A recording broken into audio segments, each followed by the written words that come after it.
Before she became one of the powerhouse hosts of We Time Convo, Liza stepped into the podcasting world for the very first time as a guest. That debut happened on Young Diskors, a podcast you can also catch on Spotify and Apple Podcasts. Today, we're turning back the clock to relive that exciting moment when Liza grabbed the mic for the very first time. Let's listen in to this throwback edition of We Time Convo.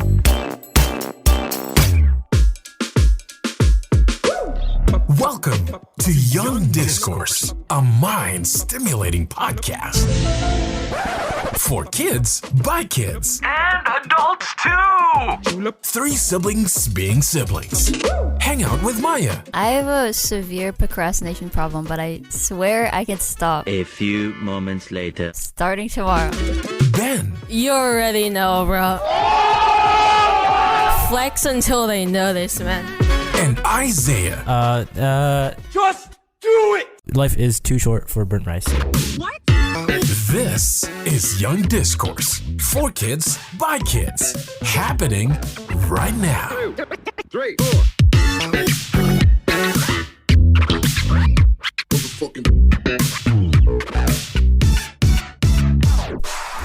Hello everyone, welcome back to Young Discourse. I'm Isaiah. I'm Ben. I'm Maya. And today we have a very special guest with us, Auntie Liza. Hi. Welcome. Thanks for having me. Yeah, of course. Welcome to the show. So what do you work as, Auntie Liza? So I'm a principal secretary at a high school in the area. That's great. Well, I always feel like principal secretaries, do you work at a desk at the front desk? Yeah, I'm pretty much like the gatekeeper. I sit literally right in front of the principal's office, so anyone that tries to come in, I'm like, what do you want? Or what do you need? Who do you need to talk to? So I kind of feel like I'm security guard a little bit. Yeah. Do you interact with students a lot during the day? All the time, yeah. Where I'm kind of parked at is just, we get mostly a lot of the kids that need to be disciplined. Yeah. Which is, because, I sit by the principal's office. But, Right. yeah, so I feel like I have a soft heart for a lot of these kids because, they sit there right next to me and I have a conversation with them and you're just like, I feel like they're just misunderstood. There's a lot going on. Yeah. So, I mean, it's cool. At first you're just kind of like, ugh, like this kid again. You really sit down and have a conversation with them and you realize like, okay, you just have things going on in life, right? Oh, for sure. Yeah. I feel like their narratives are not as told as much, when all you see is that they are going to the principal's office. Right. Yeah. Yeah, you can't read someone's mind or... So what are first impressions of students like when you first see them? Like just any students in general? Do you have any opinions about them or not? You just students? Not really. I try not to. You like I said, you see all the kids that have disciplinary issues, so you pretty much see the same students all the time. But then you see them all the time, and I'm a mom, so I start to become motherly. Like, what are you doing here again? Like, what did you do? And so things like that. But and not all students. I just want to say, not all students that get called to the principal's office is because they did something bad. Because we do call some students in, and they're like, "Am I in trouble?" I'm like, no. Yeah, that happens to me a lot, often at the school I go to. Cause I remember I was having a conversation with one of my friends, how much blood you actually lose from a blood donation or whatever. And so we searched that up and then I got called in cause I thought I was trying to do self-harm or something. And I was like, oh, no. Yeah, they do monitor that stuff. Yeah. They flag down specific I know. things. Oh my god. Yeah. A gun or something. Yeah, at my school it's really they lock down on your searches and stuff because they can even go to your remotely close your tabs or something or send you messages. So it's you can yeah. So yeah, kids, watch what you look up. Yeah. As you're being watched. Everyone sees it. It's a surveillance. Yeah. I feel like school secretaries are very underappreciated. Yeah. In what you do for the school. Yeah, I feel like I'm pretty much everybody's secretary, not just the principal's secretary sometimes. Right. The teachers always go to me for things and I help out the teachers and Yeah, I mean, I don't feel like the school that I work at, I don't feel that I'm underappreciated, because the teachers are super nice. They're always, thank you so much, and they value my time because they know that I'm always busy. Yeah, but I do a lot. Yeah, but what about, like, do you think that, like, you have a do you have, what do students have? Oh my god, I can't speak right now. What do you think students think of you? Like, do you have like a positive or negative reputation, or is it just like kind of neutral? I feel that I have a positive. I'm really just chill. Yeah. I don't think I've ever yelled at a student. Yeah. I've never, gotten really mad. I just always have that motherly, like, what do you need? Yeah. Are you okay? Have you eaten breakfast? So I think I'm pretty approachable. I think a lot of people think school secretaries in other schools are just mean, because I've seen, like, in my high school, the school secretary, she was like older. Yeah. She was very grumpy. She just didn't want to be there anymore. She wanted to retire. Yeah. But I feel like I'm approachable, I think. I don't know. I've never had to yell at a student. I've never been mean or anything like that. So, Nice. I mean, would you guys want to approach me? Yeah, of course. Yeah. Like, if I wasn't your aunt and I, worked out of school and just, I am the way I am. Just very, whatever. Yeah. Yeah. So, like, do you have any like particular stories about like a student or something, or like with anything interesting? I really have to think about it. I don't think No, I think just a lot of the searches that they do. Yeah. Oh no. Things like that. Yeah. They get called in, and it's just funny when students come in, they just get really, really scared. Yeah. Like, I've had one student, she got called in for something really, really I know. minor, and she's just sitting there. She was just very fidgety, and I'm like, I know. "Are you okay?" And she's like, I don't think I did anything wrong. She's like, now that I think about it, maybe I didn't do anything good either. Yeah, it's and I'm like, not everyone gets in trouble when they get called in. She's like, well, 90% of the time. Yeah. So it's just funny watching them get really nervous and really scared. Yeah, it's like that same feeling when you go into a store and you don't buy anything and you feel like you're stealing. Yeah. Right. It's like, oh my god, I'm gonna get caught for stealing even though I didn't take it. Like, overthinking about looking suspicious or not. Yeah. Oh yeah. I mean, like, when you're sitting outside of the principal's office on that chair, that's like the most overthinking you could do. I know. It's like, it's like the seconds before getting a shot from a doctor. Yeah. You're about to like go under judgment, I know. You get other kids walking and they're like, ooh, Ooh. I saw so and so at the rumors start, spreading. Yeah. So how long have you been in education? Since 2017. So I want to say this is my 6th school year. Yeah. nice. Yeah, it's fun. Wow. I like it. 2017 is 6 years ago. Wow. Do old students remember you? Yeah, I was just saying, I was at a bar last night Oh. with a friend, and a student comes and the student was like, I need to get out of here. I'm too old for this. Like, you're 21 now? So just things things like that. And we do have students that come and visit often, and it's really nice. And it's really nice when they thank the staff and thank you, for being a part of my education and everything. So it just makes you feel old. Yeah. Would you say that's like one of your favorite parts of your job? Like when students interacting with students? When they come back and they just remember you. Right? Yeah. So it's really nice. I actually, one of my elementary school teachers is a teacher at your school, Ben. And when I went to pick you up once, I saw her. Yeah. She hadn't seen me since like 3rd grade. Yeah. And so I was like, oh my gosh, is that you? She was like, oh my gosh, Isaiah. Yeah. It was good catching up. It was crazy. It's crazy that teachers have such good memories. Yeah, I know. No, yeah, because they have to remember so many like names. Yes. And is it like? Did you think that's like ever hard for you to like remember everyone's names, or like do you just I'm pretty good with names. Yeah. I think I've just always been like that in my profession because I feel like it's more welcoming, right? Like, yeah. hi, how are you, Lena? Or Yeah. hey Ben. Yeah. I just feel like it's just more welcoming. So I've just always been really good with names. I'm not good with faces. Yeah. I'm good with names. Yeah. Yeah, I've always wondered like how teachers manage to remember so much, because like for example, my school there's like 20 kids a class, and then some teachers go through like three classes a day, and it's like that's like a lot of kids that you have to remember, and it's like I wonder how they manage to do that, like especially when like they try to remember it in like the first day of school. It's like Yeah, like Ava, she had a teacher at CAPS that went to the high school that I work at, and one of the teachers I mentioned, I was talking to one of the teachers there. She's retired now. I mentioned Ava's teacher, and she was, oh, that was my student, you know, so many years ago, and her brother went there too. I'm like, how do you remember this stuff? Yeah. I can't even remember what I did yesterday. yeah. So and it makes you wonder if they remember specific students because of specific things, like things that they wrote or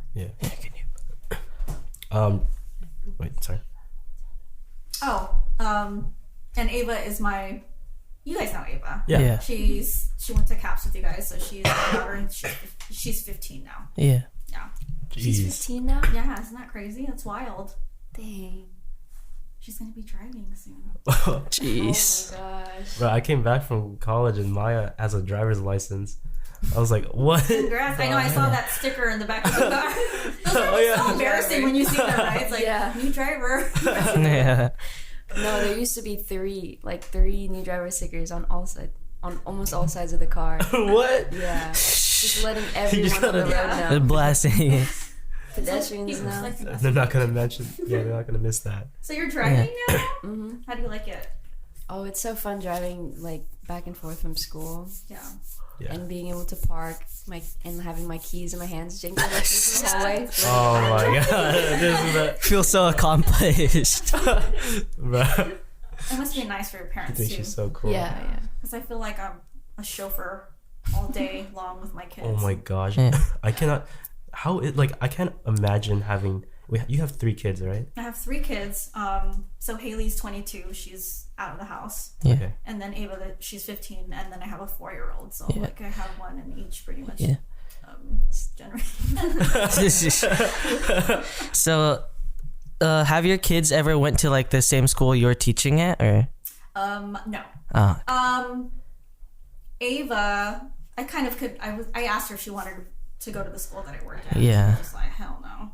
Yeah, it's like You it's know? always weird to see your parents at school. Right. Yeah, because one of my friends, his dad is a math teacher, and so there's this program we have at our school, like every Tuesday. It's called Open Tutorial. You can just sign up for any class you want, Yeah.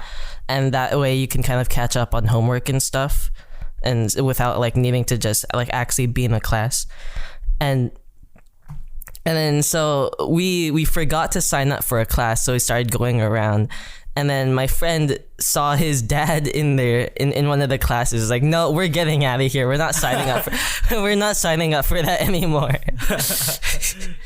Would you guys be okay with being at a school like if your parents were teachers or even the principal?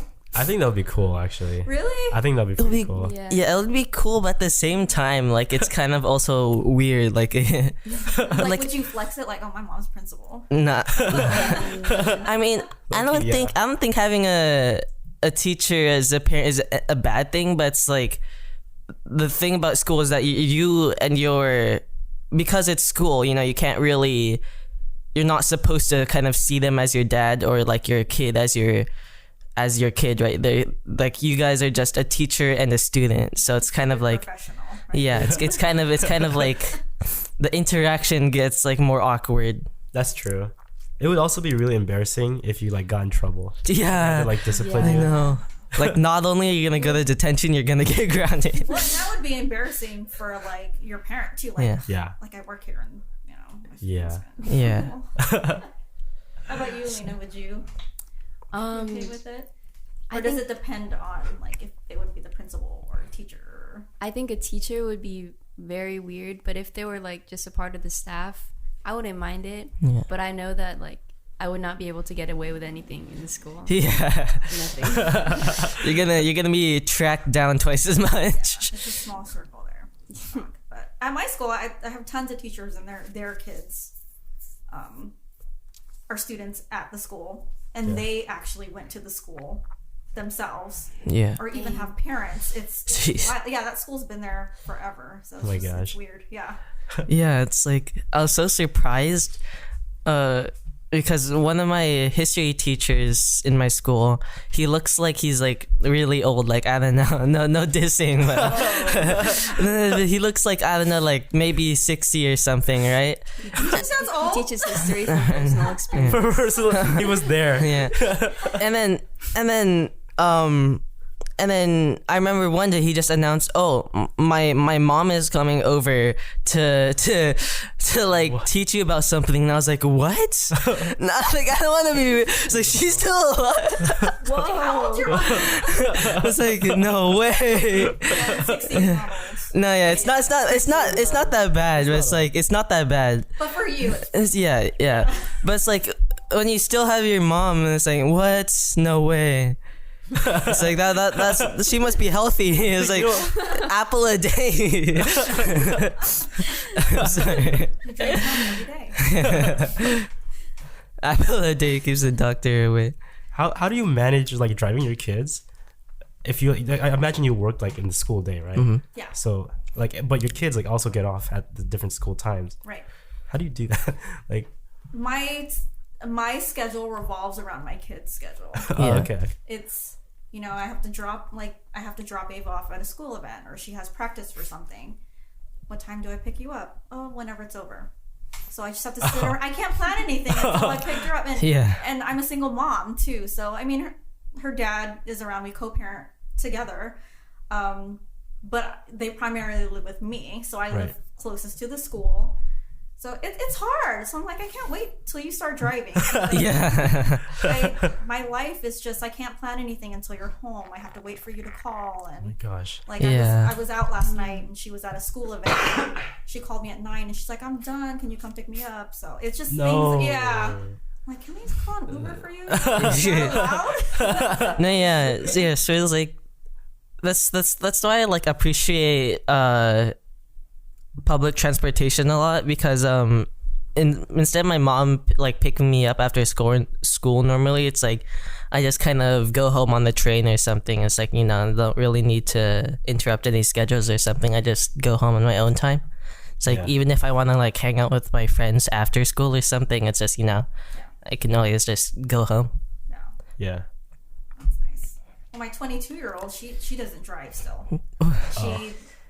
She has no interest in driving, which is weird, but she Ubers everywhere. Oh my god. And she has a job, she pays for that, but she's kind of like, why do I have to learn how to drive? I'm like, Uber's expensive now, though. Yeah, that's like most of her paycheck. Yeah. When I was 15, I was like, I can't. I paid for my own driving lessons. I drove right away. It was like, it's your rite of passage as a teenager, right? If you're not really like far from where you need to go, like normally you can just like bike, and if you have the money for it, like maybe even like an electric scooter or something, or like, because like then if you're paying for an Uber, that's like a lot of money like going out of your You gotta like wait for them to come. Like I feel like driving is very liberating too, and it's fun. For me personally, I find it like very therapeutic.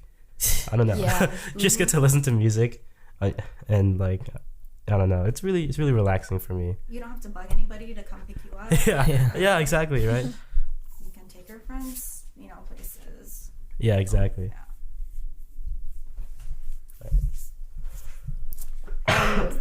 Ben's story about how he was surprised that his history teacher had a mom. I feel like that kind of like shows how students really are kind of disconnected from the teacher. They see the teacher as a teacher, but it's like you never imagine them with families and like an outside life. No, They're it's real people. Yeah. Like sometimes saw me when I went out. Like, what are you doing here? I go out. It's like sometimes you think about it. It's like, like it's the same thing when like you're on the highway or something and you look at the cars out. every single one of those people has their own life, their own families, own memories. Like, damn, it's like really just like we're like a speck of dust here. It's like, it's crazy to think about. To put it. Yeah. It's like you never really think about it, because especially for like people you don't know, or it's like you're not really as connected to. It's like you don't really think about like how they perceive the world, or like, because everyone sees from their own perspective. You're only ever able to see through your own eyes. So it's like, Yeah. Do you ever teach like students coming by like life lessons or anything? I mean, I try to, but I feel like they don't listen to me anyways. Because what student's gonna sit there and like listen to an adult? That's as a true. parent. I try to lecture my kids, and I feel like they don't even listen to me anyways. But I just sometimes every once in a while I'm like, why did you do that? That's not okay. But I think that's what the principal's job is for. But it's like, do you guys listen to life lessons from your parents at this age? Ooh, that's a good question. I mean, I'll listen, but it's hard to apply. If you do you take it seriously? I feel like our parents try to like put life lessons into very like mundane things. I'm trying to. I don't know. We're just talking about random things. And they'll just bring up a life lesson. Like, I'll show my mom like a meme or like something funny, or like maybe like a video or something. It's like, this is why, like, oh, look at that man. This is why you shouldn't do this. Like, they try to turn a lot of things into life lessons, and it's I try to listen, and it's different. It's like Maya said, it's difficult to apply, but also it's like a very great volume of life lessons that I can't follow all of them. It's kind of like through one ear and out the other. Okay. I think as a parent, that's a hard thing. Is you try to teach your kids things and teach them life lessons. But I think a lot of the time a lot of these things you need to let your kids experience for themselves. Like, you live and you learn, right? Yeah. And that's happened to me. I never listened to anything my parents said. And just things. I just ran into these things and these issues on my own and figured it out on my own. I think that's really how you should let your kids learn. But as a parent, it's hard to not. Right. I mean, you kind of gotta set the ground rules, right? Like, no. What's your like philosophy as a parent, as a mother of 3? Like, did it change as you by like the 3rd child? I think it changed after my first. I was a young mom, a 22-year-old. I had her at 19. I was super selfish. I only cared about myself. And then you bring this child into this world, and it's not all about you anymore, right? It's up to you. You are in charge of this little person. You have to keep them alive. You have to make sure. Just a little person. I think for me, my philosophy is, at this point, I've raised them. They're alive. They haven't murdered anybody. They haven't murdered an animal. So I'm happy. If they're happy, I'm happy. For the most part, like, experience is like a really good way to teach things, but you can't really learn why you should not go to jail. Like, that's not really something you should let them experience, right? Like, that's not just stay away from it.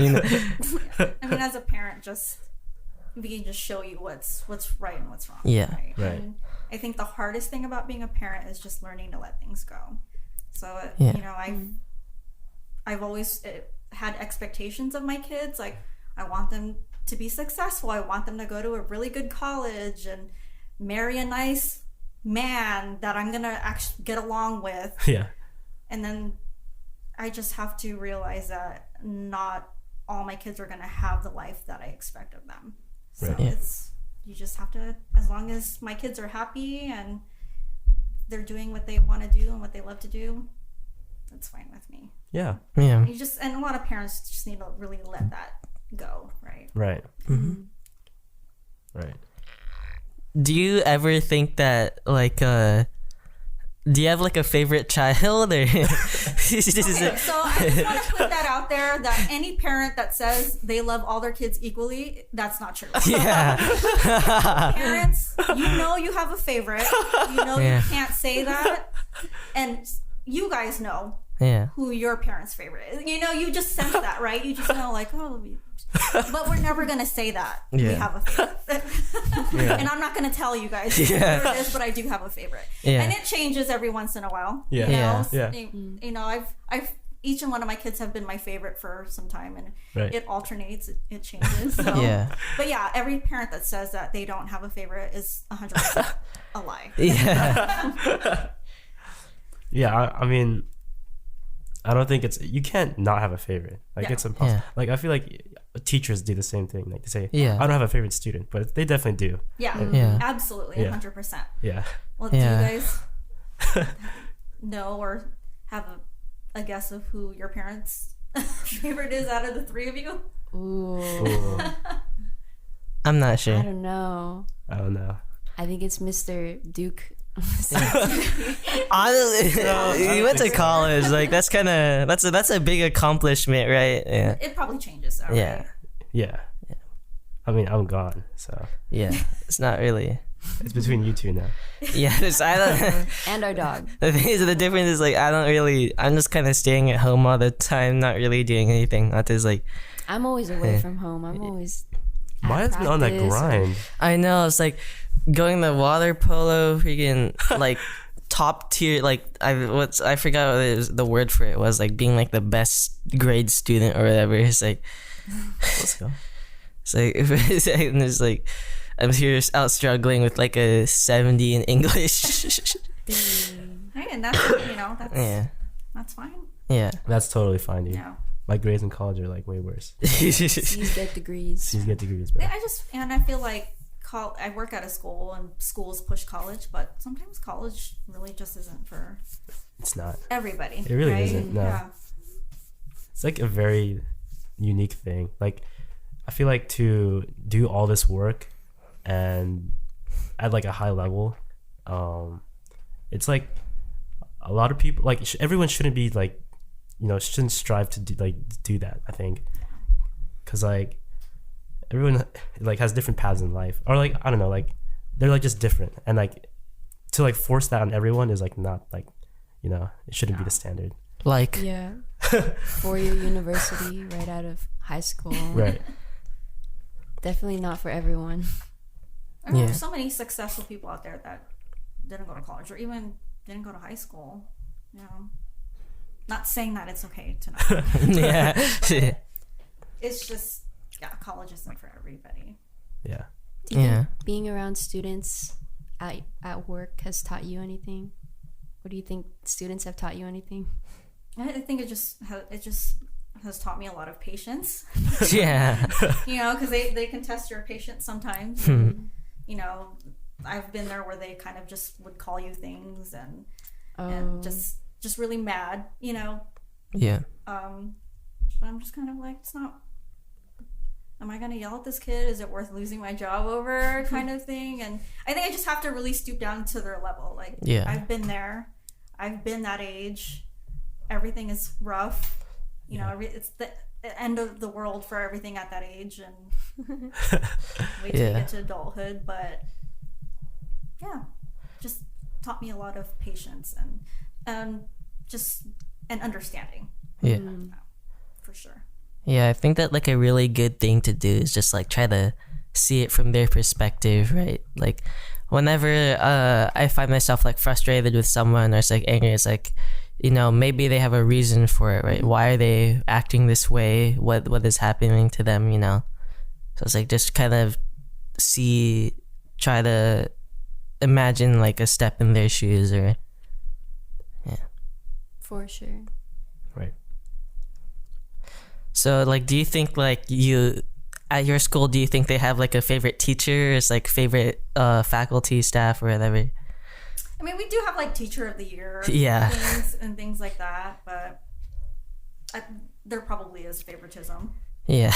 I think it's everywhere. You know, like I have a favorite teacher that I work with. Yeah. And then there are some really, really difficult teachers too. You know, we get those teachers that have been working there forever and they don't like technology. Yeah. So when COVID hit, they were like, the ones on Zoom, like, you can hear the background, they didn't put it on mute. Yeah. It's like, turn off your camera. And a lot of them just retired because they're like, I can't put up with like technology. Dang. Yeah. Wow. I can definitely see that, right? Like, there's such a big shift, especially for someone so used to like pencil and paper. Right? How was working in education over COVID like? So I actually pretty much worked the whole time. I think a lot of the teachers worked from home, but I went into the office. Mm-hmm. It was different. It was weird. I really missed seeing students. Oh yeah. Yeah. It was every once in a while they would trickle in and I would just be like, hey, how are you? Like, talk to me because I want to talk to my coworkers. Yeah. It was just a different time. Yeah. I really, really did miss seeing the students. And it was hard on the students as well, mentally coming back. I think the year when students came back to school 100%, we had a high rise in just mental issues, depression, things like that. We had to hire more counselors just because COVID was a hard time. A lot of them stayed at home. They didn't get to be around their friends. So it was really hard for the students to get back on track. But I feel like everything is like, you know, COVID's hasn't gone away, but it's better now. Yeah.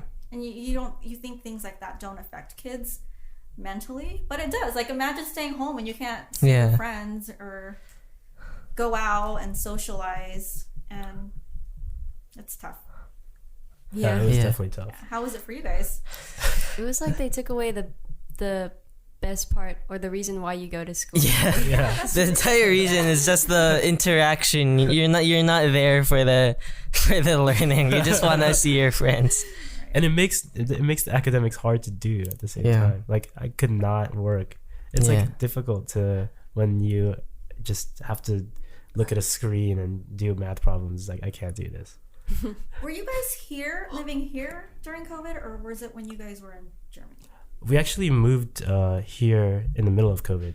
Oh, that's right. Yeah, so it was both. We had both COVID in Germany and here. So how was it in Germany? Was it different than how school was here remotely? Not really. I don't think so. Yeah, no, it was just Zoom classes is all the same across between Europe and the US, I guess. But I feel like maybe it's because it was in the beginning of COVID, but in Germany it was more strict. So I didn't even go out like at all, really. Yeah. Like it was bad. I stayed in. I mean, that's all you could do. Yeah, I think that Germany probably handled COVID a lot better than the US did. Oh yeah, I think we were the worst. Yeah. We didn't take it seriously. No. I know, right? I didn't take it seriously at first. Yeah, me neither. I remember I heard about it. I was like, oh, coronavirus. And I remember a classmate in class, he asked a teacher, do you think we're going to be locked down for 2 weeks? And I was like, hell no. Coronavirus is not reaching Germany the way it is in China. It's in the US, it's not going to come here. I remember it's like freaking, it used to be 3 weeks or something, just 3 weeks lockdown, and now it's like 3 years. Yeah. Was there any parts that you guys liked about doing school remotely? I guess it's just, I mean, for me, I'm not sure if it's like, it might depend on the school you go to, but it just felt like this, you know, it's a lot less effort. It's like, because I guess the school I went to had a lot more like physical learning. Like, for example, for history, like you act like you're a refugee or something. So they put you in cardboard boxes and like, what? Yeah. Wow. Yeah, and they put you in cardboard boxes. They like spray you with water. Not abuse. Yeah, and like some kids are wolves. Like they go up to. It's like like facing the outdoors, and I guess. And there's like other stuff like, I don't know, doing speeches, like acting like a president or something. And I think that kind of learning for a lot of kids, helps lock it in a lot better than just like pencil and paper or like just, you know, writing down over and over. And I think that still is viable for a lot of people. It's like it does help, but it's like you can't really just to do that, right? Yeah. Makes sense. Everyone learns differently. Yeah. And yeah, all right. So I think that will conclude this episode of Young Discourse. Unless anyone has anything else to say.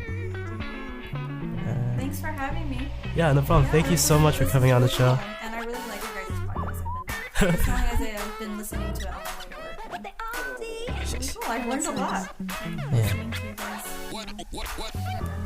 yeah. It's awesome. Yeah. Thank you guys for coming. Thank you so much. Yeah, thank you. Bye.